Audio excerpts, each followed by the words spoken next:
Hello guys, তোমরা সবাই কেমন আছো? আমি তো মোটামুটি ভালোই আছি। তো সবার পুজোর শপিং কমপ্লিট কিনা অবশ্যই কমেন্ট করে জানিও, আর ভিডিওটা শেষ অবধি দেখতে থাকো। তো আজকে কি রান্না করছি তোমাদেরকে দেখাচ্ছি একটু পরে। তো প্রথমে আলুটা কেটে নিচ্ছি। প্রথমের আলুটা ছিল নষ্ট, আবার একটা আলু কেটে নিচ্ছি। তো এখন প্রায় 12টা-1টা বাজে। রান্না করছিলাম আলু সেদ্ধ, ভাত, আর এদিকে লতি ভাজা, কচুরলতি। তারপরে তোমার লঙ্কা ভেজে নিয়েছিলাম আলু সেদ্ধ মাখানোর জন্য। একটু আলু সেদ্ধ লাল লাল না হলে ভালো লাগে না, একটু ঝাল ঝাল। তারপরে ডাল, মোচা।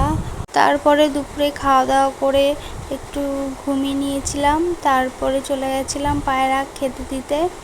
তারপরে একটুখানি চা করেছিলাম, চা খেয়ে তারপরে শপিং করার জন্য রেডি হয়ে নিয়েছিলাম, যাব শপিং করতে। আমরা গেছিলাম শপিং করতে রানাঘাট। তো কি কি শপিং করি না করি অবশ্যই তোমাদের দেখাবো পরের একটা ভিডিওতে, কি কি কিনলাম এবার পুজোয়। তারপরে রোডে চলে এসেছিলাম, তো ওখানে গিয়ে দেখাচ্ছি।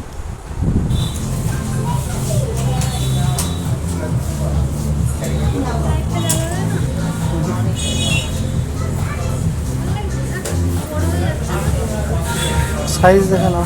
তারপর একটা ফিশ ফ্রাই খেয়ে বাড়ি চলে এসেছিলাম। বাই।